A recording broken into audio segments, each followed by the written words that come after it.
I'm Lisa, 29F, and I've been married to my husband David, 35M, for 2 years. We dated for a year before getting married. David was divorced when I met him. His marriage to his ex-wife Jennifer ended about 4 years ago. They don't have kids together. When we started dating, David was always a little vague about his finances. He said the divorce had been expensive, and he was still recovering financially, which I understood. Divorces can be brutal. He has a good job as an IT manager and makes around $85,000 a year, but he always seemed to be living paycheck to paycheck. After we got married, we kept our finances mostly separate at his suggestion. He said he wanted to get his financial situation more stable before we combined everything. I make about $60,000 as a teacher, and I've been paying for most of our shared expenses, rent, groceries, utilities, because David said he was still paying off divorce-related debt. I didn't mind contributing more initially. I thought it was temporary and that we'd balance things out once he got back on his feet. But it's been 2 years now, and our financial arrangement hasn't changed at all. David always has excuses for why he can't contribute more to household expenses. His car needed repairs, he had unexpected medical bills, he needed to help his parents with something. There was always something that prevented him from contributing his fair share. Meanwhile, I've been struggling to make ends meet. I've put off buying new clothes, haven't been able to save for emergencies, and I've had to use credit cards to cover basic expenses when my paycheck didn't stretch far enough.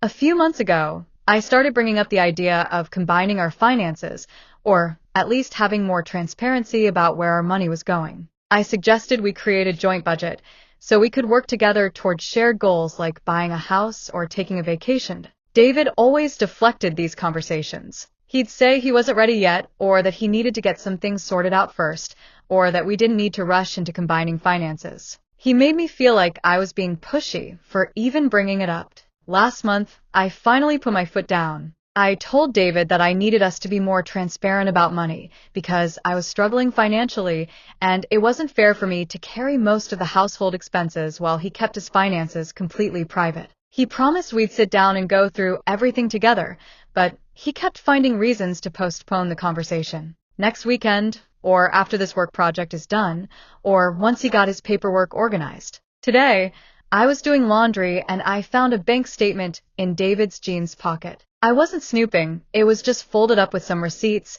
and I pulled it out so it wouldn't go through the wash. I glanced at it, and my heart stopped. The statement showed a monthly transfer of $3,200 to someone named J. Martinez. David's ex-wife's name is Jennifer Martinez. She kept her maiden name after their divorce. $3,200 a month. That's more than half of David's take-home pay. I sat there staring at this bank statement, trying to understand what I was seeing. Why would David be sending his ex-wife over $3,000 every month? Their divorce was finalized 4 years ago. They don't have children. What possible reason could there be for him to be sending her that much money? I went through more of the bank statements that were in his pocket. This has been going on for at least the past 18 months, based on what I could see. Every month, like clockwork, $3,200 goes to J. Martinez. Suddenly, everything made sense. The reason David never has money to contribute to our household. The reason he's always broke despite having a decent salary.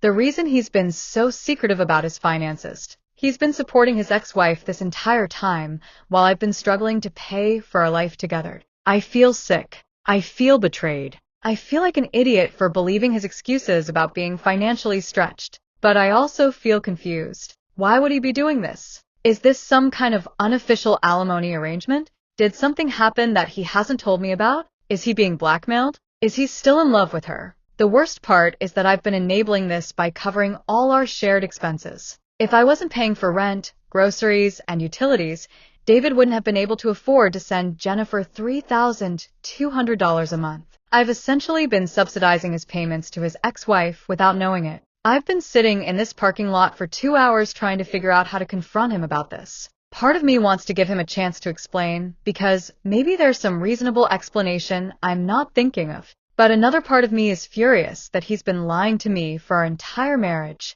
Every time I've struggled to pay bills, every time I've had to put groceries on a credit card, every time I've felt stressed about money, he could have helped, but instead he was sending that money to his ex-wife.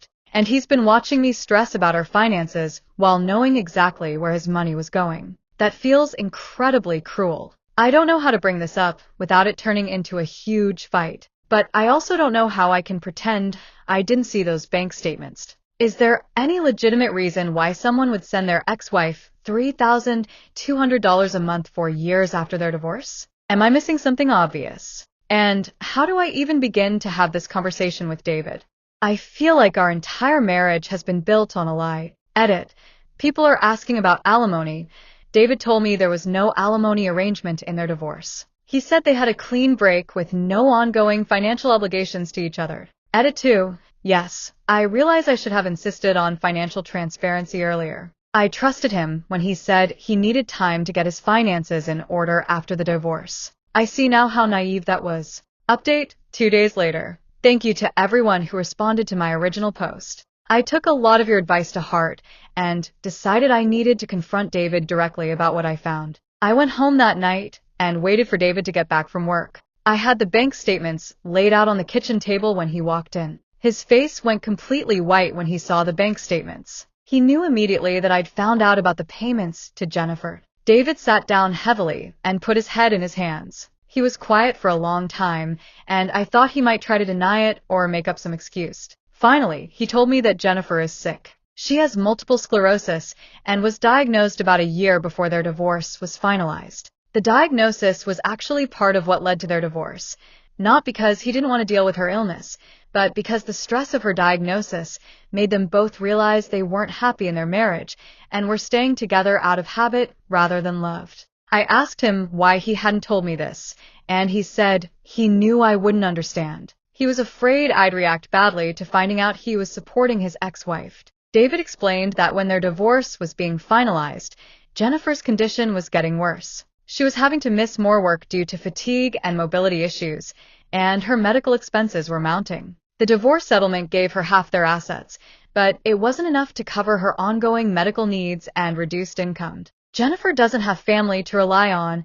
Her parents died in a car accident when she was in college, and she's an only child. During their marriage, they'd moved several times for David's career, which meant Jennifer had lost touch with most of her support network. Even though their marriage was over, David said he couldn't just walk away knowing Jennifer was facing a progressive illness without adequate financial resources. So he privately agreed to help support her until she could get on disability or find other assistance. I asked him why the payments were so large. $3,200 a month is a huge amount. David explained that Jennifer's rent alone was $1,800 in her area, plus she had medical expenses that weren't covered by insurance, and she could only work part-time due to her symptoms. He showed me some text messages between them over the past year. They were purely logistical. Jennifer updating him on her disability application process, David asking if she needed help with a specific medical bill. There was nothing romantic or inappropriate in their communication. I told him that I understood wanting to help someone who's sick, but that he'd made this decision for both of us without telling me. He'd committed our household to supporting his ex-wife, and he'd let me believe we were broke because of divorce debt. David said he'd planned to tell me eventually, but that it never seemed like the right time. When we were dating, he felt like it wasn't my business. When we got engaged, he didn't want to complicate things. After we got married, he was worried I'd ask him to stop helping Jennifer, and he couldn't bear the thought of abandoning her. The hardest part was realizing that I'd been subsidizing these payments without knowing it. Every time I covered our rent or groceries because David said he was broke, I was essentially enabling him to send money to Jennifer. I asked David what the long-term plan was. Was he planning to support Jennifer indefinitely? Because I needed to know what our financial future looked like. David said Jennifer had been trying to get on disability for over a year, but the process was incredibly slow. She'd been denied twice and was working with a disability lawyer on an appeal. She was also looking into other assistance programs, but nothing had come through yet. I told him this arrangement couldn't continue the way it had been. I couldn't keep covering all our expenses while he sent half his paycheck to someone else, even if she was sick and even if his motivations were good. David agreed that we needed to figure out a different arrangement. We decided that he would talk to Jennifer about the situation and see what other options might be available. We also agreed that going forward, we needed complete financial transparency. I'm still processing all of this. I can understand David's desire to help someone facing a serious illness, especially someone he once loved. but I feel betrayed that he made this decision without involving me and then hid it from me for years. The lying is what's really killing me. Even if his reasons were good, he chose to deceive me rather than trust me with the truth. Update, 10 days later. I wanted to update everyone on what's happened since my last post. After our conversation, David promised he would talk to Jennifer about finding alternative sources of support and potentially reducing the monthly payments. He said he would have that conversation within a few days, but as nearly a week went by, David kept finding excuses to postpone talking to Jennifer. She was having a bad week with her symptoms, or she had a stressful doctor's appointment coming up, or the timing just wasn't right to discuss money. By this past Friday, I realized David wasn't actually planning to have that conversation at all. He was hoping I would just accept the situation as it was. I told David that if he wasn't going to talk to Jennifer, then I was going to contact her myself. I needed to understand the situation fully, especially since my financial contributions were making his support of her possible. David panicked and said I couldn't do that. He said it would be humiliating for Jennifer to know that I'd found out about her financial struggles, and that it wasn't appropriate for me to get involved in their arrangement. But I felt like I had every right to understand where our household money was going.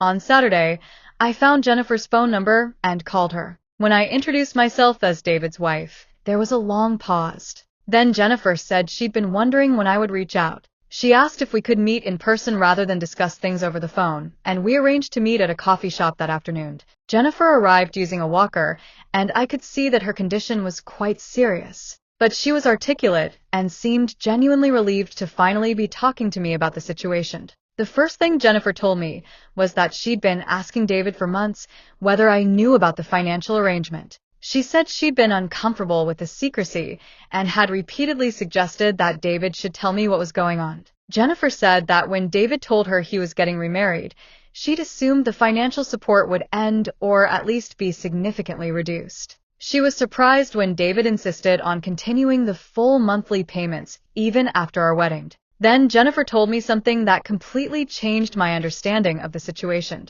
About 4 months ago, Jennifer's disability claim was finally approved. She'd also been accepted into a clinical trial for a new MS treatment that was showing promising results. Between the disability payments and her part-time work, she was now able to cover her basic living expenses. Jennifer had told David about these developments and suggested they start reducing the monthly payments. But David had refused, saying he wanted to make sure she had extra security in case her condition worsened or her disability benefits were reduced. Jennifer said she'd tried multiple times to convince David to reduce the payments, but he kept insisting she needed the money. She'd even attempted to send some money back to him, but he wouldn't accept it. For the past 4 months, David had been sending Jennifer money she didn't actually need while I was struggling with our household expenses. Jennifer was incredibly apologetic about the whole situation. She said she'd never intended to cause problems in our marriage and that she'd been trying to figure out how to get David to reduce the payments without hurting his feelings. She also said something that really stuck with me. She thought David was having trouble accepting that she no longer needed him to take care of her. During their marriage, he'd been very protective and had taken pride in being her provider. Jennifer wondered if continuing to support her financially was David's way of maintaining that dynamic. We talked for about an hour, and Jennifer offered to speak with David directly about ending the financial arrangement. She said she wanted to make it clear that she was capable of supporting herself now, and that the payments needed to stop. When I got home, I confronted David about what Jennifer had told me. I asked him why he hadn't mentioned that she was doing better and no longer needed as much help. David got defensive and said that MS was unpredictable, and he wanted to make sure Jennifer had a financial cushion in case she had a relapse. He said the extra money was like insurance. I told him that wasn't his decision to make alone, especially not while hiding it from me. For 4 months, he'd been sending money to someone who didn't need it while watching me struggle to pay our bills. David finally admitted that he'd been having trouble letting go of feeling responsible for Jennifer. He said that even though their marriage was over, he still felt like he'd failed her by leaving when she was sick, even though the illness wasn't why they divorced. I told him that Jennifer wasn't his responsibility anymore, and that his primary obligation was to our marriage. If he wanted to help Jennifer, that needed to be a decision we made together with full transparency about her actual needs. The next day, Jennifer came to our house, and the 3 of us had a conversation. Jennifer was very direct with David. She told him that while she appreciated everything he'd done to help her, she was ready to be financially independent again. She said the continued payments were making her uncomfortable and that she wanted their post-divorce relationship to be normal. Jennifer also told David that keeping the payments secret from me had put her in an impossible position and that she should have insisted on transparency from the beginning. We worked out a plan where David would make 2 more payments of $1,500 each to give Jennifer time to adjust her budget to the new reality, and then the financial support would end completely. David was clearly unhappy about this arrangement, but he agreed when both Jennifer and I made it clear this was what needed to happen. It's been a few days since that conversation, and David has been in a strange mood. He's not angry, but he seems almost grieving. I think he's struggling with no longer being Jennifer's financial lifeline. We have our first couples counseling appointment tomorrow. The trust issues in our marriage are going to take time to work through, and I think David needs help understanding why he felt compelled to hide this from me for so long. Final update, 6 weeks later. I wanted to give a final update on how everything has resolved. David made the 2 reduced payments to Jennifer as we agreed, and the financial support officially ended 3 weeks ago. Jennifer sent us both a text letting us know she's doing well and thanking David for helping her through a difficult period. The immediate financial relief has been huge. David is now contributing his full share to our household expenses, and for the first time since we've been married, I'm not stressed about money. We've been able to pay off the credit card debt I accumulated, and we're actually starting to save. But the bigger challenge has been rebuilding trust in our marriage. We've been going to couples counseling every week, and it's been incredibly helpful, but also emotionally exhausting. In therapy, David has had to confront why he felt compelled to hide the payments from me. Our counselor helped him understand that his need to continue supporting Jennifer was partly about his own identity and feelings of importance, not just about helping someone who was sick. David admitted that he'd felt guilty about divorcing Jennifer around the time of her diagnosis, even though her illness wasn't the reason their marriage ended. Supporting her financially was his way of trying to resolve that guilt. He also acknowledged that he'd been afraid to tell me about the payments because deep down, he knew the amount was excessive given our own financial struggles. It was easier to hide the payments and let me cover our expenses than to have an honest conversation about what was reasonable. For my part, I've had to work through feeling like David prioritized Jennifer over me for the first 2 years of our marriage. Even though I understand his motivations better now, it's been hard to get past the feeling that I came second to his ex-wife. Our counselor has helped us establish better communication patterns and complete financial transparency. We now have a joint budget that we review together every month, and we've agreed that any financial decision over $200 needs to be discussed between us. We've also talked about how we'd handle it if someone in our lives needed help in the future. We both agree that we're open to helping people in genuine emergencies, but it needs to be a decision made together, with clear boundaries and timelines. David and Jennifer have had no contact since the payments ended, which I think is healthy for everyone. According to her final text, Jennifer is doing well, her new treatment is helping, and she's been able to increase her work hours. Our marriage is in a much better place now, but it took months of difficult conversations and professional help to get here. I think we'll continue counseling for a while longer because it's been so beneficial. The biggest lesson I've learned is how important financial transparency is in marriage. I should have insisted on it much earlier, and David should have been honest from the beginning. Money secrets can absolutely destroy a relationship, even when the motivations behind them come from a good place. I also learned that it's possible to work through a major betrayal of trust if both people are committed to understanding what went wrong and changing their behavior going forward. For anyone dealing with something similar, whether it's hidden spending, secret debt, or undisclosed financial obligations, my advice is to address it immediately. The longer these situations continue, the more damage they do. David and I are in a good place now, but it required months of hard work to rebuild what was broken. I'm grateful we were both willing to put in that effort, because our marriage is stronger and more honest than it was before. Edit. Several people have asked whether I think David was still romantically involved with Jennifer. After everything we've discussed in counseling, I genuinely don't believe he was. The issue was more about guilt and his need to feel needed than romantic feelings. Jennifer confirmed this when we met. She said their interactions had been purely practical and she never sensed any romantic intentions from David. Edit 2. For those asking about the amounts, We live in a medium cost of living area where David's salary is comfortable but not extravagant. Sending $3,200 a month really was a significant portion of his take-home pay, which is why it had such a major impact on our household budget.